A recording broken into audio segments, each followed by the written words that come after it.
जय माता दी। ये एक जातक की कुंडली है जिनका जन्म 8/7/93 को हुआ है।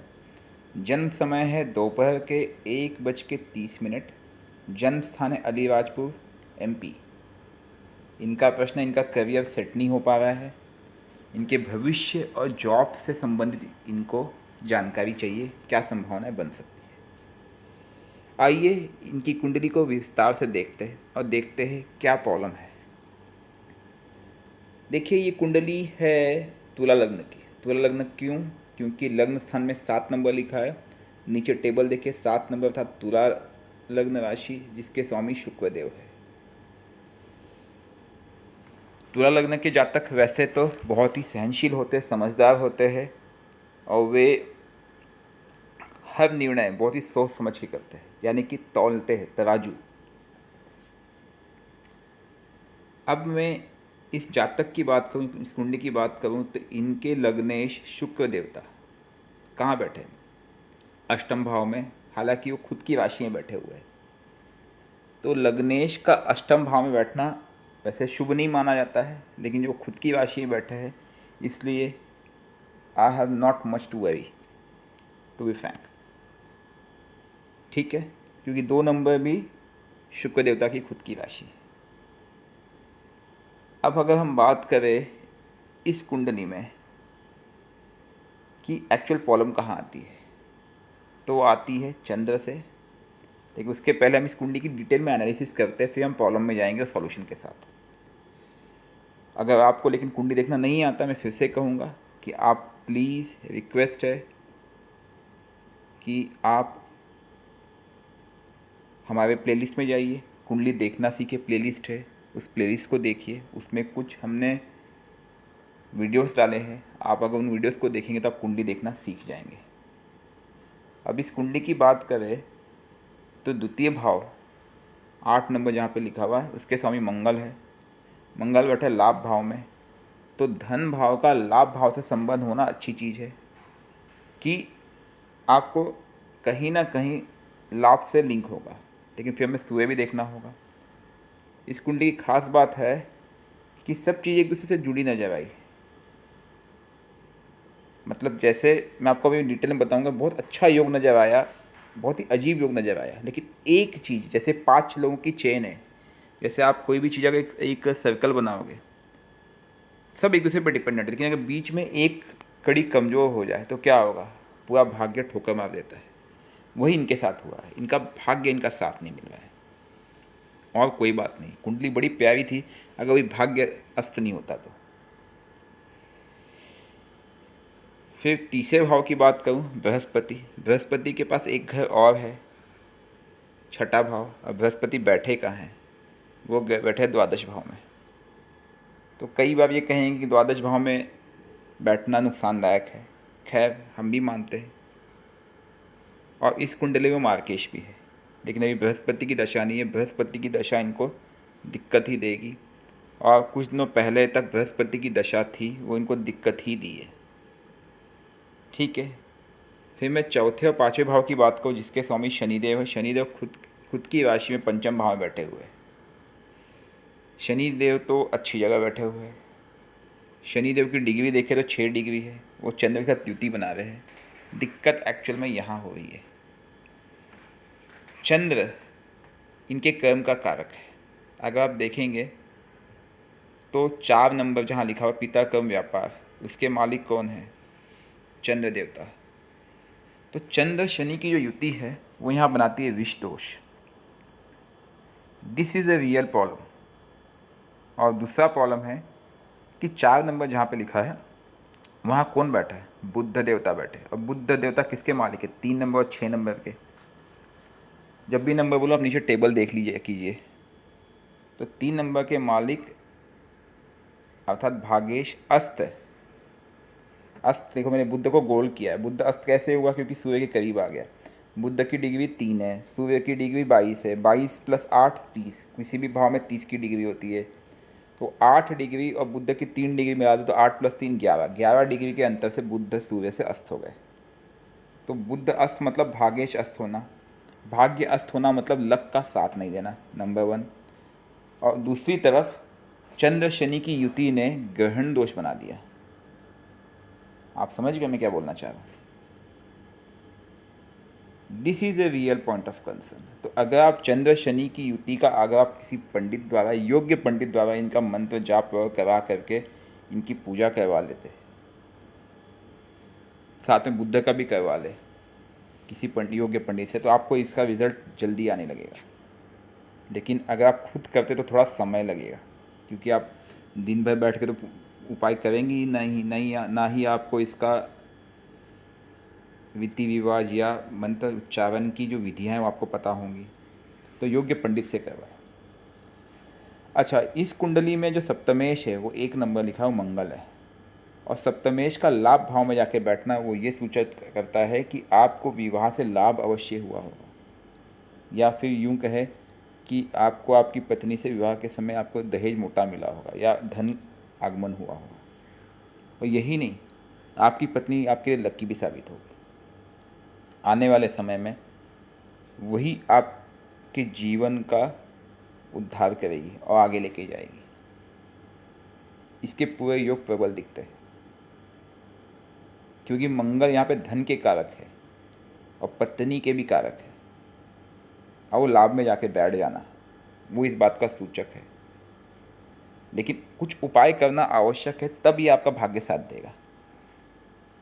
प्रॉब्लम यहाँ है। अगली चीज़ मैं देखता हूँ यहाँ पे लाभ के कारक सूर्य। देखिए, व्यापार के कारक, कर्म के कारक या धन के कारक लाभ में बैठ गए। अब मैंने बताया बहुत अच्छा योग बनता है, बहुत अजीब योग है, कुंडली बड़ी प्यारी लगी इसलिए मुझे, लेकिन एक कमी ने पूरी गड़बड़ कर दी है। मतलब मंगल का धन के कारक और पत्नी के कारक मंगल का लाभ में बैठ जाना, ठीक है। लाभ के कारक मतलब 5 नंबर को उन्हें सूर्य देता, वो कहाँ पे आके बैठ गए? भाग्य में बैठ जाके बैठ गए। अब भाग्य के कारक कहाँ बैठ गए? वो बुध है। 3 नंबर के कारक कौन है? बुध है। बुध जहाँ कहाँ जाके बैठे? कर्म में बैठ गए। और वहीं पे ही मेन आपका प्रॉब्लम है, आपका करियर सेट नहीं हुआ, क्योंकि बुध वहाँ जाके बैठ गए। क्योंकि भाग्य के कारक बुध वहाँ जाके बैठ गए, और 4 नंबर जिसके स्वामी चंद्र है वो जाकर के कहाँ बैठ गए? विद्या और संतान के साथ, और वो शनि के साथ बैठ गए। तो प्रॉब्लम कहाँ हो गई? आपने चेन तो सही स्टार्ट की कि विवाह से भाग्य उदय होगा, लाभ आएगा, लाभ जाके बैठ गए, लाभेश जाके बैठ गए भाग्य में, उससे भाग्य बनेगा। भाग्येश कैसे बनेगा? कर्म से, वो जाके बैठ गए कर्म स्थान में, लेकिन अस्त होके बैठ गए वो, मतलब भाग्येश अस्त हो गए, मतलब बुद्ध का उपाय करना पड़ेगा। और जिस घर में बैठे है उसके मालिक कौन है? चंद्र, वो भी कमज़ोर, क्योंकि वो शनि के साथ शापित दोष बना लिए। तो कहीं ना कहीं ये दिखाता है कि आपका कर्म क्षेत्र में दिक्कत है, और संभवतः पिता से भी अनबन या दूरी की संभावना दिखाता है ये, अगर मैं गलत नहीं हूँ तो। क्योंकि जो उसका मालिक है चंद्र, वो भी दिक्कत दे रहा है, अब भाग्य के कारक भी वहाँ पे अस्त होकर बैठे हैं, तो ये एक नेगेटिविटी दिखा रहा है, पिता से संबंधित नेगेटिविटी। अब इसका उपाय करना होगा। सबसे पहले बुध अस्त है और चंद्र है शापित दोष में, तो इन दोनों का उपाय आपको लाइफ टाइम करना है। ऊपर से आपकी शनि की महादशा आरंभ हो चुकी है, ठीक है। तो शनि का उपाय भी बहुत जरूरी हो जाता है, क्योंकि शनि की दृष्टि कहाँ पड़ती है? 3, 7, 10। तीसरी दृष्टि पड़ती पत्नी के स्थान पे, जो आपकी पत्नी को हेल्थ इश्यूज़ ला सकता है। 7वीं दृष्टि पड़ती लाभ के स्थान पे, और 10वीं दृष्टि पड़ती है धन के स्थान पे। तो ये 3 उपाय आपको करना ही है, आपकी मजबूरी है। तो मैंने आपको सेशन दिया है शनिवार और पूर्णिमा का उपवास रखें। शनिवार का उपवास क्योंकि शनि की जो दृष्टि पड़ रही है कहीं ना कहीं लाभ पत्नी के स्थान पे और धन के स्थान पे। पूर्णिमा का उपवास इसलिए कहा है क्योंकि चंद्र ग्रहण दोष में है। साथ ही साथ चंद्र का रुद्राभिषेक करें दूध से हर पूर्णिमा को, और मंत्र होगा चंद्र का ओम सोम सोमाय नमः। अगर संभव है, अगर आपके पास पॉसिबिलिटी है, देखिए हम लोग तो हफ्ते में 3-3, 4-4 दिन उपवास रखते हैं, तो आप सोमवार का उपवास भी रख ले तो आपके लिए अति उत्तम रहेगा। लेकिन सोमवार का उपवास अगर एटलीस्ट आप 6 महीने तो करें, आपको रिजल्ट नहीं नजर आया तो कहना, चंद्र के लिए, जो कि मन का कारक है, और यहाँ पे कर्म का कारक है आपकी नौकरी के लिए, आपके करियर के लिए। ठीक है, क्योंकि शनि की दृष्टि थोड़ी सी मारक होती है। वैसे यहाँ पे योग कारक है शनि, लेकिन कई बार शनि थोड़ा अजीब सा रिएक्ट करता है। ठीक है, लेकिन शनि की महादशा भी, शनि की अंतर्दशा भी है, इसलिए मैंने आपको सलाह दिया कि आप शनि की का उपवास करें। मंत्र जाप में मैं आपको कहूँगा कि शनि का मंत्र जाप रोज करना है संध्या काल के बाद, ओम शनि शनिश्चराय नमः। बुद्ध का मंत्र जाप आपको रोज करना है प्रातःकाल, ओम बूम बुद्धाय नमः। चंद्र का मंत्र जाप रोज करना है आपको सुबह सुबह, ओम सोम सोमाय नमः। ठीक है, ये 3 तो अति आवश्यक है। अब आप कहोगे मैंने राहु केतु को कहा। देखिए, राहु धन भाव में बैठे हैं और केतु लग्नेश के साथ बैठे हैं, और दोनों नीच के होके बैठे हैं, तो कहीं ना कहीं परेशान कर सकते हैं, और नीच के ग्रह कभी भी नुकसान ही पहुंचाते हैं। इसलिए राहु केतु का मंत्र जाप, ओम राम राहवे नमः राहु का, ओम केम केतुवे नमः केतु का, ये भी अगर आप रोज कर सके तो अति उत्तम रहेगा। अब हम बात करते हैं, जब आप मंत्र जाप करना है तो कब किसका करना है। बुध और चंद्र का मंत्र जाप प्रातः काल करना है, और शनि राहु केतु का मंत्र जाप संध्या काल के बाद करना है। एक एक माला मंत्र जाप करने को मुश्किल से 2-2 मिनट लगते हैं, सुबह 5 मिनट, शाम को 5 मिनट। क्या दिक्कत है आप मुझे बताइए, नॉट अ बिग डील। क्योंकि चंद्र पीड़ित है और शनि की महादशा है और राहु केतु नीच के है, तो आपको शिव पूजा, शिव जी ही आपके तारणहार होंगे। जब भी राहु केतु चंद्र या शनि से कोई संबंधित दिक्कत हो तो सीधा शिव जी के शरण में चले जाओ, हर प्रॉब्लम का उपाय। तो आप डेली शिव मंदिर जाए, शिव पूजा करें। शनि के लिए 7 मुखी रुद्राक्ष धारण करें, ये आपके लिए बहुत बढ़िया रहेगा, अति उत्तम रहेगा इसी नवरात्र में, लेकिन ओरिजिनल हो, इस बात का ध्यान रखें। दूसरी चीज़, आपका बुध अस्त है, तो मैं आपको सजेशन दूंगा कि आप पन्ना धारण करें, यह आपके कर्म के लिए बेहतर होगा। कई बार कहें कि द्वादश भी है बुध यहाँ पे, तो पन्ना देना चाहिए नहीं, लेकिन मैं आपको कहूँगा आप धारण कर लो, कारण है उसके लिए, भाग्य तो बनाएगा। पन्ना आप धारण कर लें, रिजल्ट आएगा, मुझे पूरी उम्मीद है। तो चंद्र और शनि का शापित दोष का आप उपाय, विष दोष का आप उपाय अवश्य कर लें। वो जीवन में विष घोल रहा है, नुकसान दे रहा है, और क्योंकि शनि की महादशा है तो कहीं ना कहीं ये पॉसिबिलिटी बनाती है कि आपकी पत्नी से कुछ झगड़े हो, चिड़चिड़ हो, क्लैशेस हो। दोष आपकी पत्नी का जहाँ तक नहीं होगा, लेकिन ये दोष आपका दोष का है, क्योंकि शनि की तीसरी दृष्टि पड़ गई, 11, 12, 1, मतलब तीसरी दृष्टि पत्नी स्थान पे पड़ गई। उसके बाद 11, 12, 1, 2, 3, 4, 5, 7वीं दृष्टि 5 नंबर में पड़ी, लाभ भाव में। उसका 6, 7, 8 और 10वीं दृष्टि पड़ी कहाँ पे, धन भाव में, और वहाँ पे राहु भी है।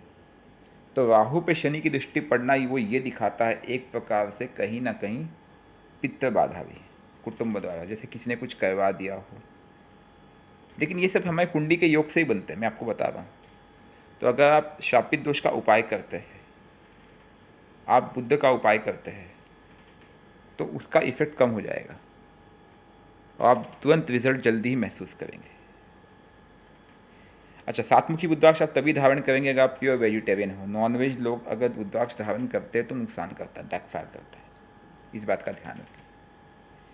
अच्छा, और एक चीज़ मैंने जब एक चीज़ नोटिस की कि इस समय आपकी शनि की महादशा है जो रहेगी मई 2038 तक। तो शनि को अच्छा यूज़ करने के लिए या कारक बनाने के लिए, आपकी मदद के लिए अगर आपको शनि चाहिए तो आपको इस दोष का और बुद्ध का उपाय करना है। तब आप देखिए आपकी लाइफ में बहुत सक्सेस ही सक्सेस है। रीज़न बता रहा हूँ मैं, क्योंकि धन के कारक और पत्नी के कारण मंगल लाभ में बैठे है। उसके बाद लाभ के कारक कहाँ बैठे हैं, भाग्य में बैठे हैं। भाग्य के कारक कर्म में बैठे हैं और कर्म के कारक विद्या और संतान में बैठे हैं। लेकिन वो चेन कहीं ना कहीं भाग्य से टूट जा रही है। तो आप प्लीज़ इसका उपाय करें, आपके हर प्रॉब्लम का सॉल्यूशन मिल जाएगा झटके में। आप खुद भी चाहे तो अनुष्ठान कर सकते हैं शनि और चंद्र का। चंद्र को मजबूत करे, शनि को मित्र बनाए, हर शनिवार शनि मंदिर जाए। चंद्र के उपाय और शनि के उपाय के बारे में हमने अलग से वीडियोस बनाए हुए हैं, तो हम आपको सलाह देंगे कि आप उन वीडियोस को डिटेल में देखें एक बार, क्योंकि देखिए हर उपाय अलग अलग 10-12 उपाय, आप हर चीज़ तो मैं हर वीडियो में बता नहीं पाऊँगा। तो हमने जो चंद्र के उपाय के बारे में 2-3 वीडियो बनाए हुए हैं उनको आप देखें। शनि के बारे में हमने कुछ वीडियोस बनाए हुए हैं, शनि के क्या क्या उपाय किए जाते हैं उनको आप देखें। इससे आपको पता चलेगा कि आपको करना क्या क्या है और क्या क्या कर सकते हैं। तो ये कुछ बेसिक उपाय हमने आपको बताए। आपके कुछ अन्य प्रश्न होंगे आप नीचे कमेंट में डालिएगा। जय माता दी। एक चीज़ मैं आपको और सलाह दूंगा जाते जाते कि आप किसी मंदिर में जाकर के हमारी तरफ से 11, 21, 51 जो भी आपकी श्रद्धा हो आप दक्षिणा पेटी में डाल दीजिएगा। दूसरी चीज़, आप एक कपूर ले, कपूर के ऊपर 2 लौंग रखे, शिव मंदिर जा कर के वहाँ पे उसको चढ़ा दे, जला दे, आह्वान करे, आपकी समस्या बताए, बोले मुझे मेरे समस्याओं का निवारण चाहिए प्रभु। इसके पश्चात आप दान पे ध्यान दें। जी हाँ, गरीबों को कपड़े दे सकते हैं, ठंडी का मौसम आ रहा है, पुराने कपड़े आपके, ऐसा नहीं कि नया ले, बजट काम नहीं करे, कोई दिक्कत नहीं है। साथ ही साथ किसी गरीब को भोजन करा दे, इससे शनिदेव भी प्रसन्न होंगे, शिव जी भी प्रसन्न होंगे। ठीक है, तो इन चीज़ों का नित्य कार्य करें, आपको रिजल्ट आएगा, बिल्कुल आएगा। लेकिन अगर आप शनिवार और सोमवार का उपवास रखते हैं तो रिजल्ट कुछ महीनों में आपको नज़र आ जाएगा। साथ ही साथ मंत्र जाप और अन्य उपाय करते हैं। तो जय माता दी।